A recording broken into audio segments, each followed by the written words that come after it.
you come to realize that there are no accidents in this universe. Everything that takes place have the pieces moved around by something bigger than all of us. And so it was called the I Am Discourses. And I quote from the I Am Discourses. The first expression of every individual everywhere in the universe, either in spoken word, silent thought, or feeling, is I am. Recognizing its own conquering divinity. The student, me, you, all of us, endeavoring to understand and apply these mighty yet simple laws, must stand guard more strictly over his thoughts and expression, in words or otherwise. For every time you say, I am not, I cannot, I have not, you are, whether knowingly or unknowingly, throttling that great presence within you. You must be conscious of how you use these words. I am. I am strong. I am well. I am content. Even if your senses tell you something different, I am. And as we move now into the meat of this program, you'll see that putting the words I am in front of something into your mind and imagination is a very powerful way to attract into your life, recognizing your own divinity, particularly the work of Neville and the work of U.S. Anderson and the I Am Discourses.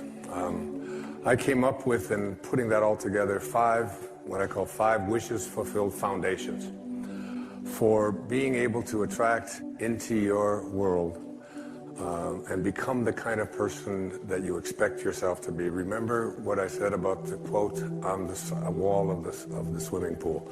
If you want to accomplish anything, which means to become an extraordinary level of consciousness person, you must first expect it of yourself. You must see yourself and be unafraid to say to yourself, I am connected at all times to my source, to the divine mind, to the Tao, to God, to that which is the creator of all. I am a part of it. And the first of these five foundations I call imagination. Imagination. Many of our greatest thinkers have spoken about the power of imagination. William Blake said that what is now proved was once only imagined. Now think about the importance of that. If you want to have something show up in your life, the kind of person you would like to become, manifest something new into your life, something powerful, whatever it might be, you obviously must first be able to imagine it. Your imagination. This is yours and yours alone. You can place anything into your imagination that you want to place there, independent of what anybody else says about it, independent of what your senses tell you, independent of all the evidence that may be to the contrary.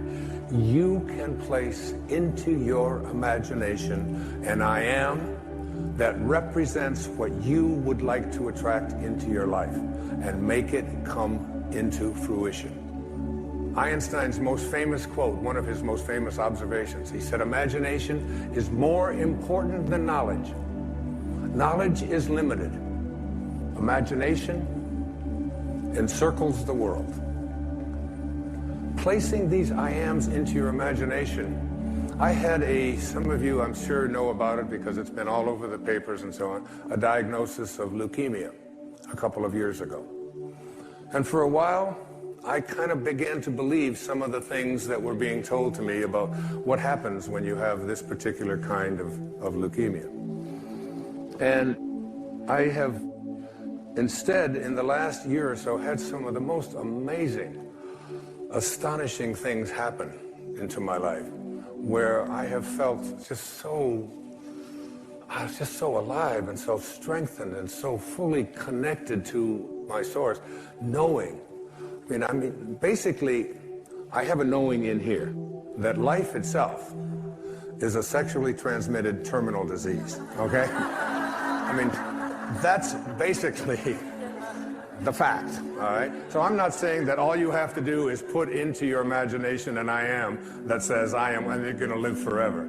That isn't, but every moment that you do have until you are called can be a moment of exquisite, extraordinary power, living from that place. And that's the decision that I made. I have never felt so powerful as I have the last several years, since I recognized the power that I have in my imagination to place something there and live from it. Einstein once said, if you want your children to be intelligent, read them fairy tales. If you want your children to be more intelligent, read them more fairy tales. It's one of the reasons I've taken to writing children's books, to give children an opportunity to explore that thing called their imagination from the time that they're just little boys and little girls. And what I have in my imagination is a do not disturb sign. And it's like mentally inside, I've placed that in there. I do not anyone to disturb or try to change around anything that I have placed in there about what is possible for me. So you never want to place into your imagination any thought that you would not want to materialize. You never want to allow in your imagination to be contaminated by the way life used to be. Your imagination is yours. Don't let any other people influence you. Never allow people's ideas about what is possible or impossible for you to occupy your imagination. I've called it, throughout my life, I've called it being a scurvy elephant. When I was in the 3rd grade, I was living in a foster home out in Mount Clemens, Michigan, and I came home from school and I talked to Mrs. Scarf and I said, Mrs. Scarf, what's a scurvy elephant? And she said, where did you hear that? And I said, I don't know, Mrs. Poole, my 3rd grade teacher, was talking to the principal, Mrs. Smith, and she said Wayne Dyer was in his classroom and called me a scurvy elephant. So she got on the phone and she called up and the principal said, oh, that's Wayne. He gets everything mixed up. She didn't say that he was a scurvy elephant in her classroom. She said that he was a disturbing element in her classroom. A disturbing element is someone who has in their imagination the possibility that they can do anything, that all things are possible. Again, it's one of those great lines from the New Testament. With God, all things are possible. Now you tell me, what does that leave out? What does all things are possible leave out? That doesn't leave out the possibility that we can defy gravity, that we can soar, that we can heal ourselves, that we can create magnificent prosperity in our life, that we can change the world. I said at one of the breaks here to the audience here tonight, I really believe that if this message gets out there into the world, we can shift the consciousness of this planet. If enough of us begin to believe, we're placing into our imagination a world that we want to live in, that has no limitations, and that is based on living from a place of love and kindness and God consciousness and spiritual awareness, divine mind at work. I believe it's possible. If enough of us begin to believe that we can create that kind of a world, if public television can put on these kinds of programs, which is why I am a part of public television, because this is what they broadcast. This is what comes into our homes. The energy of all things are possible, not the energy of violence and hatred and, and all of the silly stuff that you see so frequently on commercial and cable television, especially the violence and especially the rude communication between young children and their parents and so on. You don't see that here. It's why I'm here, raising money for this station and all public television stations. Einstein, once again, this man of imagination, said logic will get you from A to B, but imagination will take you everywhere. That's the first of these wishes fulfilled foundations. The second foundation is very significant and very important. I call it living from the end. This is one of the harder ones for people to get, but I'd like you to go again to the New Testament. Look at Romans 4:17. In the presence of him whom he believed God, who gives life to the dead and calls those things which do not exist as though they did. And calls those things which do not exist as though they did. Those are very important, significant words.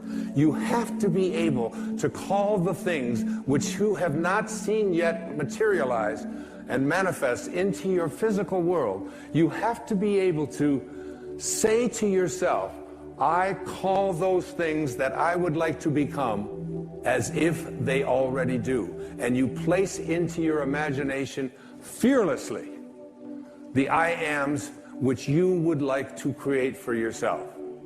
And when it's time for me to write another book, I don't even know what it's going to be. I just know that it starts germinating inside me. And it's like a calling, it's like a passion. And I'm over there at my writing space. And before I do, I come up with the title. And before I even write one word, I did it with this book, Wishes Fulfilled. I take a jacket, this isn't even my book. And I take this jacket and I ask the art department at Hay House if they will please design a book with this title.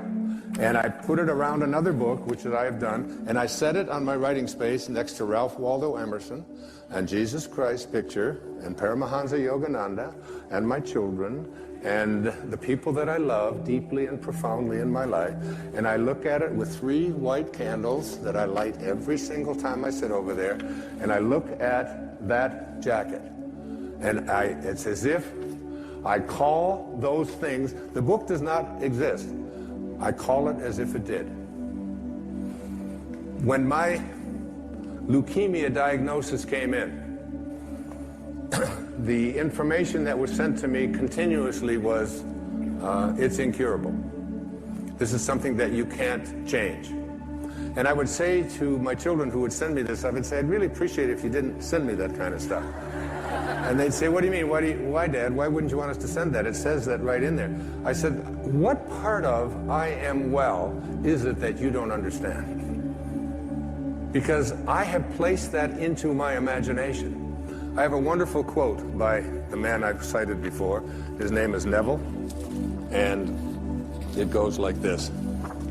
He says, disregard appearances, conditions, in fact, disregard all evidence of your senses, that is what your eyes and ears tell you, that deny the fulfillment of your desire, whatever it is you want to attract into your life. Disregard appearances, conditions, in fact, all evidence of your senses that deny the fulfillment of your desire. Rest in the assumption that you already are what you want to be.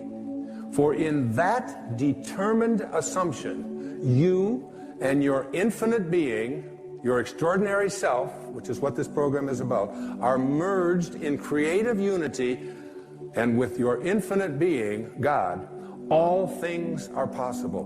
God never fails, and you are a piece of that which never fails. And you are going to move beyond just being a piece, and just being a fragment, and just being a segment.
Becomes your overwhelming knowing that you have within you this divine capacity.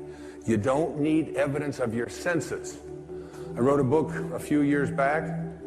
The title of it, I had to get my publisher because they didn't understand it. They called back, they said, I think you got this wrong. I said, no, it's called You'll See It When You Believe It. not the other way around. People will say, well, I'll believe it when I see it. It doesn't work that way. You'll see it when inside you have a knowing. And Neville also said, therefore, to incarnate a new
and a greater value of yourself, you must assume that you already are what you want to be, and then live by faith in this assumption. Now, this flies in the face of so much of what you've been told, because you have a tendency to believe that what your eyes and ears tell you is reality. But this is what we know by our senses. Just this little tiny fragment. I can't even get, it's like a millionth of a millimeter. And all that is unknown is in the invisible, in the imagination. And most of our attention is focused on, this is my beliefs and my disbeliefs about what is possible and what isn't possible are here. And it's an endless universe. So placing I ams into your imagination is one thing. It's an intellectual act. Living from the end means that you call the things which do not exist as if they did. You begin to say to yourself, you don't have to say it to anyone else, you don't have to write it down, you don't have to get anybody else's approval, you don't have to look on the internet, you don't have to do anything like that.